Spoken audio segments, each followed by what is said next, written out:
Hey guys, and welcome back to Dan's Pro Shop, where everything's made up and the instructions don't matter. Do you have a car? And does that stupid car always break on you? Well, of course it does. It's a machine. They all break. I mean, let's be honest, they're all junk. You just pick the brand that you want because it's the least junk in your mind. Well, I'm sure you guys have all seen the commercials for the parts stores and other places like, hey, the light comes on, come in, we'll check it for you. Well, I don't know about you guys, but I don't necessarily want a parts store diagnosing what's going on with my machine. So, there's a better way. Things have gotten so much better and more user-friendly over the years. Take this for example.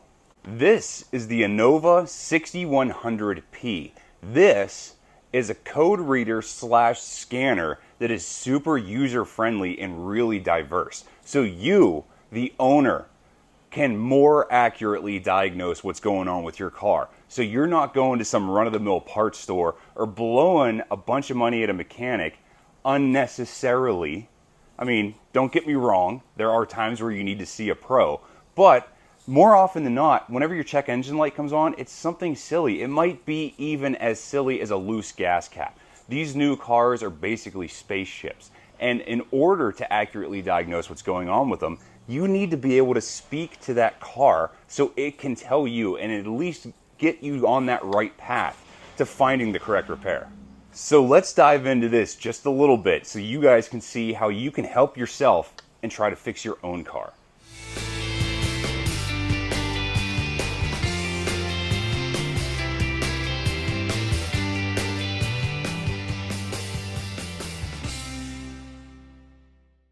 So guys, like I mentioned in the intro, this is the Innova 6100P. This is a digital scanner / code reader. And this allows you, as the owner of the vehicle, to dive in to the ECM and PCM of your vehicle to more accurately diagnose what's going on. I know more often than not, whenever you see that check engine light come on in your car, it's just like a holy crap moment, what's happening? But with this can give you a little bit of peace of mind so you can see what's going on inside your car and have a little bit more comprehensive communication so you know what's going on. So right out of the box here, we'll file that with something important. You have a user manual, the base module here, and a communication cable. This is actually a really nice one. You see all the data points here, and it's got thumb screws, just like an AV cable that would plug into the back of your computer. This indexes with the top of the module here, and then this is an OBD2 port that plugs in underneath the dashboard of your car so you can communicate with it. So let's dive into the car here so I can show you guys what this thing's all about. If you notice here, underneath the driver footwell here in most cars, this is the OBD2 port. That stands for Onboard Diagnostics version 2. Yes, there was a 1. This one is significantly better. And since '96, this has been the standard. You simply take the cord of the scanner here and plug it into the port under the dashboard of your car. And check that out. This Innova even illuminates the plug to let you know that you're connected correctly. So once you have the module plugged into the OBD2 port, you just need to get inside and turn on the ignition. Not car running, just key on, engine off. I know most cars don't have keys anymore, like this one is a push to start. But you know, like whenever you push it once, you turn on accessory. Whenever you do the whole cycle and actually start the car. For this particular process, we just need to have it on, but not running.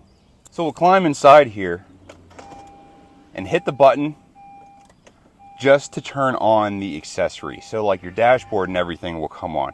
That's what powers this thing up so it can communicate with the car. So you guys can see here, as soon as this module is powered up, it asks you what language you want. I mean, I guess this is nice in case you're a non-English speaking car owner. So you just hit the enter button.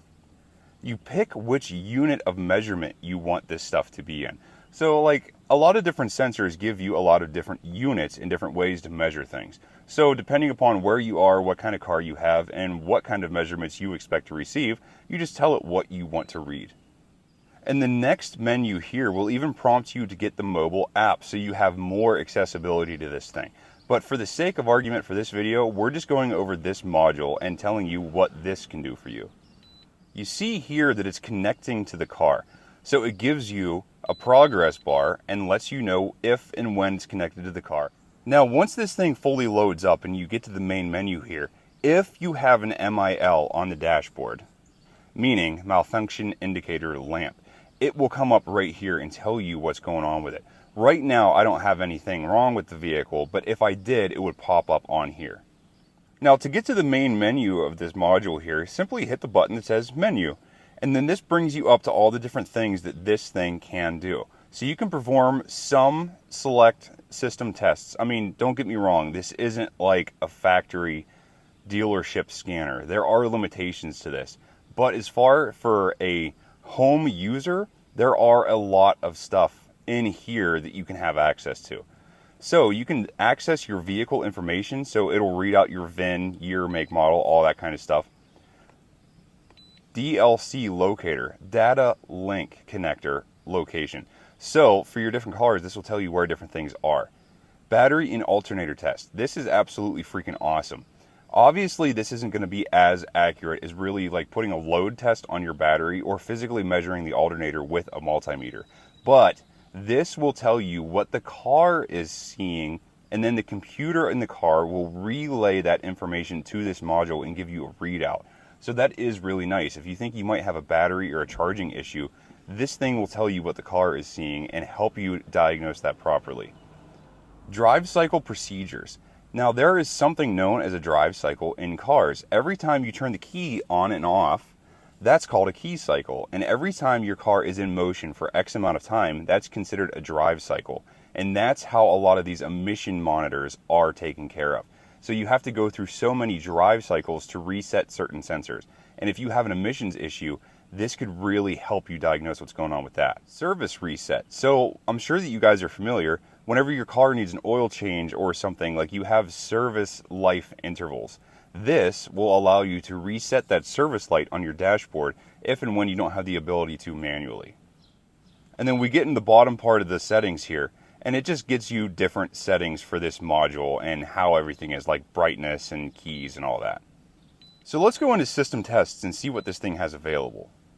Onboard diagnostics monitor tests, EVAP tests, emissions test, and the selection to go back to the main menu. So let's just go on onboard diagnostics and see what this thing has to say. So once we're in this menu here, you see all the different tests that this allows you to perform. So exhaust gas sensor, catalyst efficiency, variable valve timing, EVAP monitors, purge meters, and you can even check the data for possible misfires in your car. These are all different tests that you can run on this thing to help you diagnose a problem. So just for giggles here, let's go in and do an alternator test just to see how the car is charging, and then we can see some live testing. So just simply follow the prompts in the module here. It says make sure the engine is running, so we actually have an output from the alternator. Start it, turn on the headlights so there is a load on the system. So let's go ahead and do that.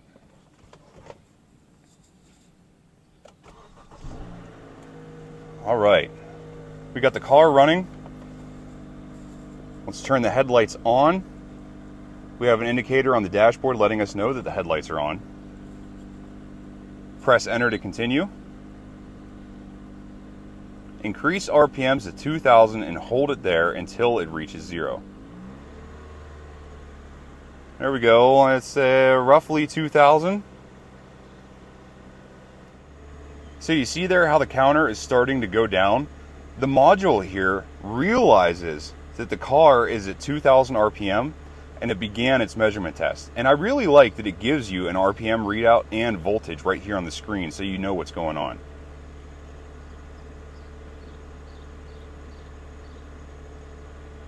Return to idle and turn the headlights off. And the charging voltage is within spec, letting me know everything is good. So with a load on, with the headlights, and the vehicle at 2,000 RPM, which is really just a standard for this test, the alternator is putting out 14.2 volts. So now I know for sure that my alternator is good.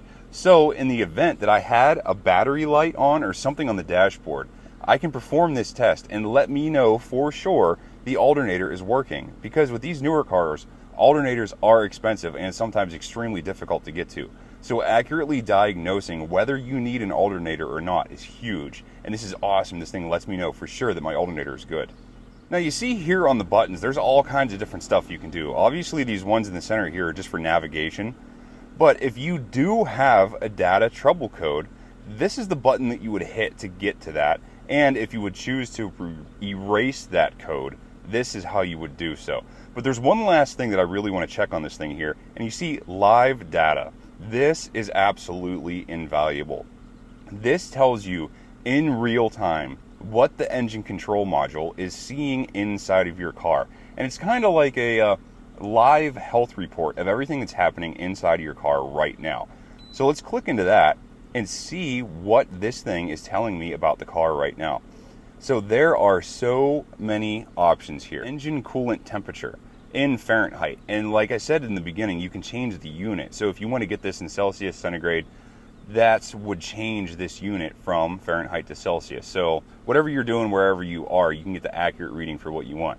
And since we're just sitting here idling, you can see the engine coolant temperature starting to rise. So if you have a check engine light for something or overheat condition or whatever, you can actually see what the car is seeing. So you don't have to guess or like hit it with an infrared thermometer. You can read right through here what your coolant temperature is. Now this stuff gets a little more in depth. This is short-term fuel trim on bank 1. Well, this is a 4-cylinder, so we only have one bank. But short-term and long-term fuel trim allow you to more accurately diagnose the efficiency of your engine. And the next one down here is manifold air pressure, or MAP. I'm sure you guys have heard of a MAP sensor before. This is what that is. You guys see here I'm sitting with the car at idle and it's at 8 inches. Whenever I hit the throttle or change everything, this changes, and that lets me know that my MAP sensor in the intake is actually reading properly. And then down here, engine RPM. So we have something to reference all these different units too. Vehicle speed. So if we're doing a road test here, we can see that the car is accurately reading what's actually on the speedometer. This is just a nice thing, so you can diagnose your gauge cluster and make sure that everything is accurate. Here we have Spark Advance, and since this car obviously doesn't have a distributor and we haven't had those in a long time, everything is electronically controlled. So you see here, whenever I change the RPMs, whenever the engine changes, the Spark Advance changes, and this is how you get a lot of efficiency out of your engine. The next one down here, IAT, or intake air temperature. So this is the temperature of the air the car is sucking in through the air filter. Obviously, this is going to be close to ambient, so it's almost 80 degrees outside right now, and this is pretty darn accurate. And the next one down here is MAF. I'm sure that you guys have heard about this before, mass airflow. So this measures the amount of air coming through my intake, and now we know the temperature of it, and now we can know the volume. And this is in pounds per minute. So right now I'm sitting at idle, and it's only taking about half a pound a minute of intake air. But you notice whenever I change the throttle, look at that. It goes up to, oh man, wherever your foot is, it starts sucking more air. But this is letting me know the mass airflow sensor is reading what the air is taking in. And the next one down here, throttle position sensor, this tells me the position in percentage of where my throttle butterfly is in the intake. So whenever I move my foot on the pedal, the position of that throttle changes.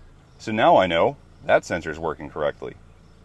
And again down here we have some more OBD2 sensors, short-term fuel trim, the style of onboard diagnostics this car has, and obviously it's OBD2.